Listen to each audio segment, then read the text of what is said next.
What's going on, guys? Today's episode, or rather today's topic, is a very popular one amongst Filipino martial artists all around the world.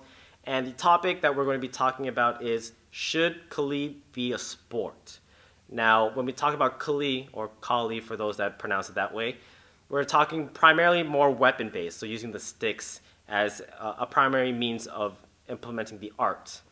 And just a little bit of background, let's trace all the way back. So I know a lot of people do actually spar already, my academy included, but there are a lot of people that are completely against it, and they're, because a lot of times Kali is viewed a little more as a military art, a tactical art, something that means of war. It is what it is. It came from, a martial art of killing. And essentially, there's a lot of pros that come to thinking that way, but there's also a lot of cons, and that goes for both sides, whether you think you should be sparring in Kali as a sport or you should not. And even before we get deeper into that, when we talk about the topic itself, there's a couple ways we can look at it. And the first way that we're going to look at it is, should it become an Olympic sport? And this is probably the biggest thing that a lot of people talk about or people have issues with. And, to become an official Olympic sport, of course, you need regulation and you need rules that everyone can agree on. And you need to prove that it is a safe sport that you can practice in, And that's probably the biggest argument in Filipino martial arts. We all can't agree on one thing. We can't agree that this should be number one, this should be number two, that is there a stance? Is there not a stance? What is this technique called? How many strikes do you have in your system? And because of that, we can't really unite and say that this is the way we should be doing it. Because if we were to say that, then you would essentially subtract all the people who don't agree with that. And they're not going to be able to train or compete the same way because that goes against their entire system. It goes against their entire beliefs when it comes to applying the weapon. And in the beginning of my martial arts career, I used to feel the same way. I used to feel that it shouldn't be a sport. And sparring as it is, it's a little far-fetched because sparring, although you can change some of the attributes, there is no real intent on, killing the person in front of you and severely hurting the person in front of you. It's all competition. It's, as serious as you can get, it's still going to be in a controlled environment. And that kind of, it's the death of a lot of martial arts in a way, that we're meant to be more, not tactically, but more, war implemented. But of course, that was in my younger days of being in martial arts. And I was, to be honest, if I could look back at it now, I was pretty naive about it. And I didn't have as much insight as I do now. And so the way that I approach it today is I absolutely do think it should be a sport.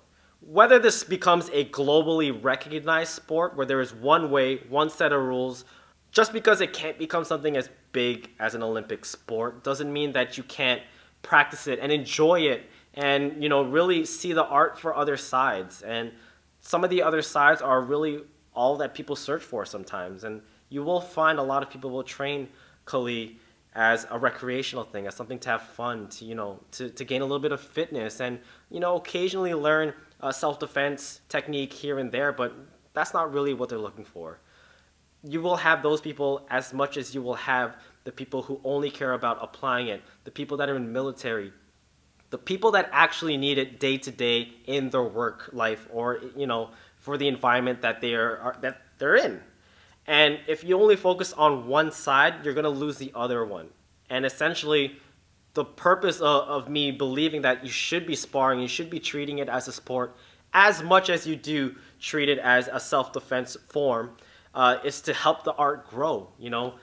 We're so lucky that Filipino martial arts is on the rise and it's reaching a point of, where everyone is really starting to understand what it is. And the more open we can be as a community to let people in, the better it's going to be to let everyone share, not just in Filipino martial arts, but in martial arts in general.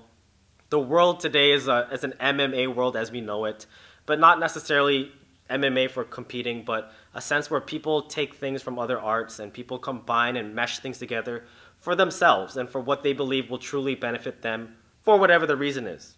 Now I really feel that it should be a sport, whether it's inter-community when you're you know, you can agree to spar with other schools around you, or it's just within your own academy. You know, continuing on that note, when you open the doors to everybody and you start to spar with other people, because it is a controlled environment, there will be things that, you know, you will develop sparring techniques that may not necessarily work in a tactical side or, you know, something for law enforcement, but when it comes to sparring, it could be extremely beneficial. And so that again gives you another side of the art and helps you evolve the art and find your way to different avenues that you wouldn't have seen if you just focused on one primary goal of practicing Kali or practicing weapon-oriented training.